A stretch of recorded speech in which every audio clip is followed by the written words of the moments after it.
નમસ્કાર ગુજરાત। આજે 16 નવેમ્બર અને આજે વાર થયો છે રવિવાર અને રજાનો વાર। મિત્રો આજે બંગાળની ખાડીની અંદર એક વાવાઝોડાની અસર છે જોવા મળી રહી છે। આમ જોવા જઈએ તો મિત્રો નવેમ્બર મહિનાની અંદર સામાન્ય રીતે છે એ ઠંડા પવનો જોવા મળતા હોય છે, પરંતુ બંગાળની ખાડીની અંદર એક સાથે બે વાવાઝોડાની અસર છે જોવા મળવાની છે। એક મિત્રો વાવાઝોડું અરબ સાગરની અંદર સક્રિય થશે અને એક વાવાઝોડું છે બંગાળની ખાડીની અંદર અત્યારે જે લો પ્રેશર સિસ્ટમ બની રહી છે એના ભાગરૂપે જોવા મળવાનું છે। તો વાતાવરણની અસરના કારણે ગુજરાત રાજ્યનું પણ હવામાન છે બદલાતું જોવા મળશે, કારણ કે બંગાળની ખાડીની અંદર જ્યારે ભેજવાળા પવનો અથવા તો ઠંડા પવનો જોવા મળે તો એની સીધી અસર છે મધ્ય ભારતમાં થશે અને મધ્ય ભારતની જે વાતાવરણની અસર છે એ ગુજરાત રાજ્ય તરફ પહોંચવાને લઈને આગાહીઓ કરવામાં આવતી હોય છે। જાણીતા હવામાન નિષ્ણાત અંબાલાલ પટેલ અને પરેશભાઈ ગોસ્વામી દ્વારા આગાહી કરવામાં આવી છે કે બંગાળની ખાડીની અંદર નવેમ્બર મહિનાની 14 તારીખથી વાતાવરણની અંદર પલટો આવ્યો છે। એટલે કે આજે મિત્રો 16 નવેમ્બર થઈ છે, એટલે ગયા 2 દિવસ પહેલાં પણ બંગાળની ખાડીની અંદર વાતાવરણ છે સક્રિય થયું હતું। એટલે કે બંગાળની ખાડીની અંદર જે વાવાઝોડું સક્રિય થયું હતું એની આપણે વાત કરીશું। તો આ જે વાવાઝોડું છે એનો ઘેરાવો કેટલો હશે, આ વાવાઝોડાની અસર કેટલી હશે, કારણ કે મિત્રો નવેમ્બર મહિનાની અંદર સામાન્ય રીતે છે એ વાવાઝોડા જોવા ન મળતા હોય, માત્ર ને માત્ર ઠંડી જોવા મળતી હોય છે, પરંતુ આ વખતે મિત્રો નવેમ્બર મહિનાની અંદર પણ વાવાઝોડાની અસર બંગાળની ખાડીની અંદરથી જોવા મળવાની છે। એટલે આજે આપણે આજના વિડીયોની અંદર વાત કરીશું કે ગુજરાત રાજ્ય ઉપર તેની અસર કેટલી થશે અને ખાસ કરી મધ્ય ભારતની અંદર આ વાતાવરણની અસર કેટલી થવાની છે। ગુજરાત રાજ્ય ઉપર અત્યારે તો મિત્રો ઠંડીનું પ્રમાણ વધતું જોવા મળવાનું છે, કારણ કે કાતિલ ઠંડી છે એ પડશે। 14 નવેમ્બરથી આ આગાહી સામે આવી હતી, આજે 16 નવેમ્બર થઈ છે અને મિત્રો હજી 19 નવેમ્બરથી ગુજરાત રાજ્યનું વાતાવરણ છે બદલાતું જોવા મળશે। એટલે આગામી 3 દિવસ પછી ગુજરાત રાજ્ય ઉપર ભારેથી અતિ ભારે પવનો પણ જોવા મળશે અને અરબ સાગરની અંદર જે ભેજનું પ્રમાણ છે એ પણ વધશે અને ઠાર છે એ જોવા મળવાનું છે, જેમાં ભારે પવનની આગાહી દર્શાવવામાં આવી રહી છે।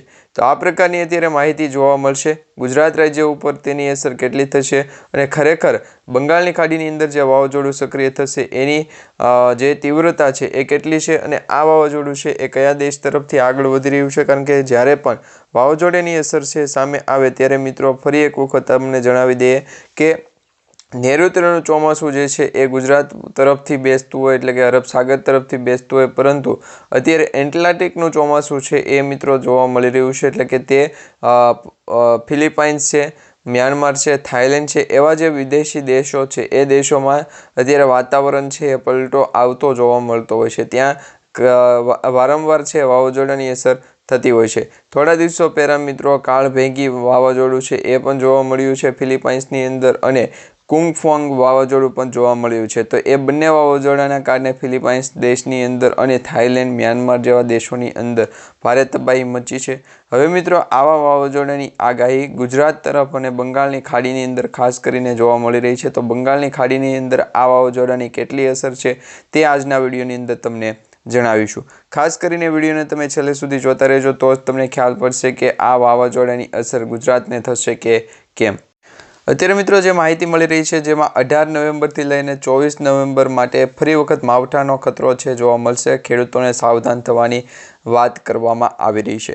મિત્રો નિવૃત્ત હવામાન વૈજ્ઞાનિકની આગાહી છે જે મુજબ 19 નવેમ્બરથી છે એ વાતાવરણની અંદર પલટો આવવાની શક્યતા છે। તાપમાનની અંદર મોટો ફેરફાર થશે, કેટલાય ભાગોની અંદર તાપમાનનો પારો છે 10 ડિગ્રી સેલ્સિયસ સુધી ઘટવાનો છે, એટલે કે ઠંડીનું પ્રમાણ વધવાની શક્યતા દર્શાવવામાં આવી રહી છે। પેસિફિક મહાસાગરની અંદર બે સિસ્ટમ અસર બંગાળની ખાડી અને અરબ સાગરની અંદર થવા જોવા મળી રહી છે, જેમાં વાદળો ઉત્પન્ન થઈ રહ્યા છે અને કેટલાક જગ્યાએ ગાજવીજ સાથે પણ શક્યતાઓ દર્શાવવામાં આવી રહી છે। તો હવામાન નિષ્ણાત અંબાલાલ પટેલે પણ આ અંગે છે એ માહિતી જણાવી છે કે 16 નવેમ્બરથી એટલે કે આજથી છે એ 18 તારીખ સુધી એટલે 2 દિવસ સુધી એક ચક્રવાત સર્જાતો જોવા મળશે અને ચક્રવાત છે 18થી લઈને 24 નવેમ્બર ફરી વખત સક્રિય થશે અને માવઠું લાવશે। જે મિત્રો ઓક્ટોબર મહિનાની અંદર માવઠાની અસર જોવા મળી છે એવો જ માવઠું ગુજરાતમાં નવેમ્બર મહિનાની અંદર પણ જોવા મળશે અને ખાસ કરીને એ ચક્રવાતની અસર છે 18થી 20 નવેમ્બર વચ્ચે છે એ ચક્રવાતની અસર ખાસ મોટા પ્રમાણમાં જોવા મળવાની છે। આ વખતે મિત્રો એક વેસ્ટર્ન ડિસ્ટર્બન્સ પણ સક્રિય થવાનું છે અને વેસ્ટર્ન ડિસ્ટર્બન્સની આગાહી છે, જેમાં 18 થી 24 દરમિયાન જે વાતાવરણની અંદર મોટો પલટો આવવાની શક્યતા છે, જ્યારે 15 ડિસેમ્બર સુધીમાં વેસ્ટર્ન ડિસ્ટર્બન્સના કારણે કમોસમી વરસાદ છે યથાવત રહેશે। પરંતુ આ વરસાદ છે કયા કયા વિસ્તારોની અંદર પડશે, ખાસ કરીને મિત્રો દક્ષિણ ભારત તરફ વરસાદ પડવાને લઈને આગાહી દર્શાવવામાં આવી રહી છે। ગુજરાત ઉપર વરસાદની સ્થિતિ અત્યારે મજબૂત નથી।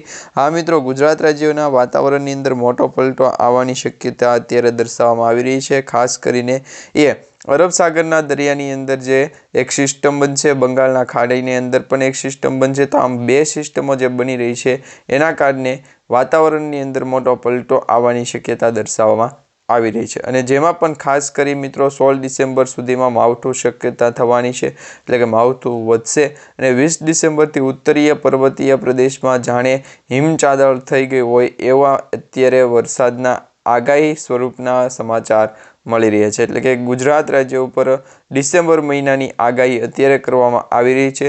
16 ડિસેમ્બરથી લઈ અને મિત્રો 20 અથવા તો 22 ડિસેમ્બર સુધીમાં પર્વતીય વિસ્તાર એટલે કે ઉત્તરીય વિસ્તારોની અંદર હિમવર્ષા થશે, જેની ઠંડી ગુજરાત તરફ પહોંચશે, એટલે કે જેની ઠંડીની આગાહી છે એ ગુજરાત તરફ આગળ વધતી જોવા મળશે। તો આ પ્રકારની અત્યારે માહિતી સામે આવી રહી છે કે હજી ડિસેમ્બર મહિનાની અંદર પણ ઠંડીનો ચમકારો છે એ વધતો જોવા મળશે। અને મિત્રો, જાણીતા હવામાન નિષ્ણાંત અને હવામાન શાસ્ત્રી અંબાલાલ પટેલે જણાવ્યું છે કે યુરોપ અને એશિયાના કેટલાય ભાગોમાં ફૂંકાતા ઠંડો પવનો ગુજરાત સહિત ઘણા વિસ્તારોમાં ઠંડીની વધારો કરશે, એટલે કે ઠંડીની અંદર વધારો થશે। જો કે ઠંડીમાં દોરો ટૂંકા ગાળામાં ચાલુ રહેશે તેની આગાહી મિત્રો 18 થી લઈને 20 નવેમ્બર સુધી કરવામાં આવી રહી છે, જે આપણે વિડીયોની શરૂઆતમાં જોઈ છે। હવે નવેમ્બર મહિના સુધીમાં વાતાવરણની અંદર જે તાપમાનની અંદર થોડો ઘટાડો થવાની ધારણા છે, એ પ્રમાણે હવામાન વિભાગની મોટી આગાહી છે। મોટાભાગે મિત્રો વાતાવરણ છે શુષ્ક રહેશે, એટલે ઠંડુ રહેશે, જેમાં ખેડૂતો માટે તેમના પાકની સંભાળ રાખવા માટેનો સમયગાળો અત્યારે અનુકૂળ દર્શાવવામાં આવી રહ્યો છે।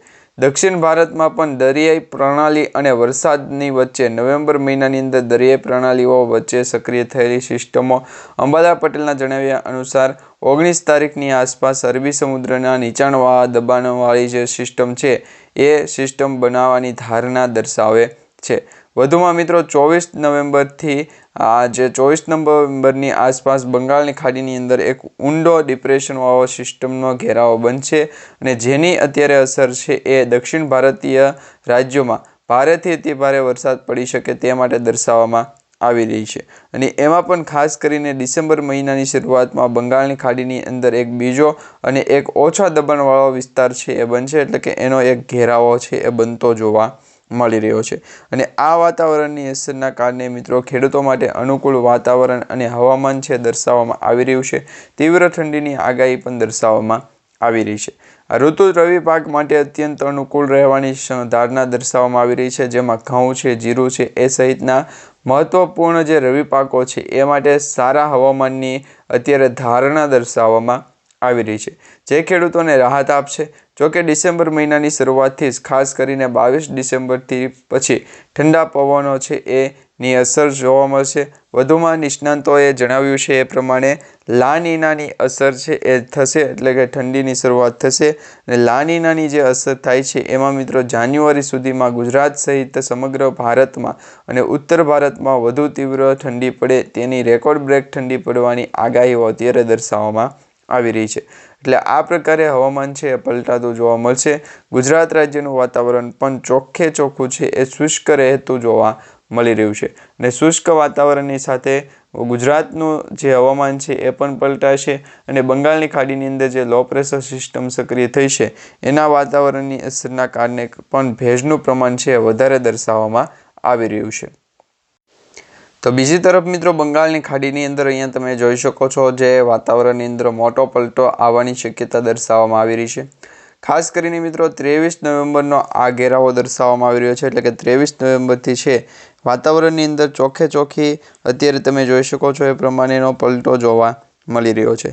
23 નવેમ્બરથી મિત્રો ગુજરાત રાજ્યના ઘણા બધા વિસ્તારોની અંદર પણ અસર છે દર્શાવવામાં આવી રહી છે। તેમાં ખાસ ઠંડી પડવાને લઈને આગાહી દર્શાવવામાં આવી રહી છે। અત્યારે મિત્રો ગુજરાત રાજ્ય ઉપર વરસાદની કે ચોમાસાની છે એ કોઈપણ પ્રકારની સ્થિતિ દર્શાવવામાં નથી આવી। હા મિત્રો, શિયાળો શરૂ થઈ ગયો છે, શિયાળાની ઋતુ શરૂ થઈ ગઈ છે, જેના કારણે શિયાળાની ઠંડી છે એ પડવાની શરૂઆત થઈ ગઈ છે। નવેમ્બર મહિનાના અંતિમ દિવસોની અંદર એટલે કે 28 નવેમ્બરથી લઈ અને ઠેક મિત્રો 30 નવેમ્બર સુધી અત્યારે જે મધ્ય ભારત સુધીના જે વિસ્તારો છે, જેમાં ભુવનેશ્વર છે, વિશાખાપટ્ટનમ છે, નાગપુર છે, મુંબઈ છે, બેંગલુરુ છે, બેંગલવી છે, મદુરાઈ છે, ચેન્નઈ છે, આ જે મધ્ય ભારત સુધીના અને દક્ષિણ ભારતના વિસ્તારો છે એ વિસ્તારોની અંદર નવેમ્બર મહિનાના અંતિમ દિવસો એટલે કે 30 નવેમ્બર સુધીમાં જે વાતાવરણની અસર છે એ ઓછા પ્રમાણમાં દર્શાવવામાં આવી રહી છે। એટલે કે વાતાવરણ છે ઠંડુ પડશે અને ઠંડા વાતાવરણની સાથે હવામાન વિભાગની જે આગાહી છે એ આગાહીના ભાગરૂપે ગુજરાતનું પણ હવામાન છે એ પલટાતું જોવા મળવાનું છે। ખાસ કરીને ગુજરાત રાજ્યનું જે હવામાન છે મિત્રો પલટાવાની જે આગાહી છે એની અંદર મિત્રો ઠંડીનું પ્રમાણ વધારે દર્શાવવામાં આવશે। એટલે 2 થી 3 દિવસ હજી ગુજરાત રાજ્યનું વાતાવરણ છે એ શુષ્ક રહેશે। ત્યાર પછી ભેજવાળું વાતાવરણ છે જોવા મળશે અને ભેજવાળા વાતાવરણની વચ્ચે અસર અત્યારે જે વાતાવરણ વરસાદની સિસ્ટમની દર્શાવવામાં આવી રહી છે એ જ વરસાદની સિસ્ટમ છે એ જોવા મળશે। આ પ્રકારે મિત્રો ધીમી ધારે છે એ ગુજરાત તરફ વરસાદની આગાહી છે, પરંતુ ચોક્કસપણે અત્યારે વિન્ડી એપ્લિકેશનના માધ્યમથી આપણે જોઈ રહ્યા છીએ તો ગુજરાત રાજ્યની અંદર ઠંડી પડવાની છે, વરસાદ નહીં। હા મિત્રો, ભેજનું પ્રમાણ રહેશે, ઝાકળ પડશે, માવઠું થશે, પરંતુ એ માવઠું ખેડૂતો માટે સારું ગણવામાં આવશે। નવેમ્બર મહિનાની અંદર જે માવઠા પડે છે એ ખેડૂતોના શિયાળો પાક એટલે કે રવિ પાક માટે છે એ ઉત્તમ ગણવામાં આવે છે। આ સિવાય બીજી ઘણી બધી માહિતી છે આપણે જાણવાની છે। આજના વિડીયોની અંદર આટલી જ માહિતી। આવતીકાલના વિડીયોની અંદર ફરી વખત નવા વરસાદની આગાહી સાથે ફરી વખત મળીશું। ત્યાં સુધી મિત્રો તમે અમારી YouTube ચેનલ સાથે જોડાયા રહેજો, ચેનલને સબસ્ક્રાઈબ કરી રાખજો।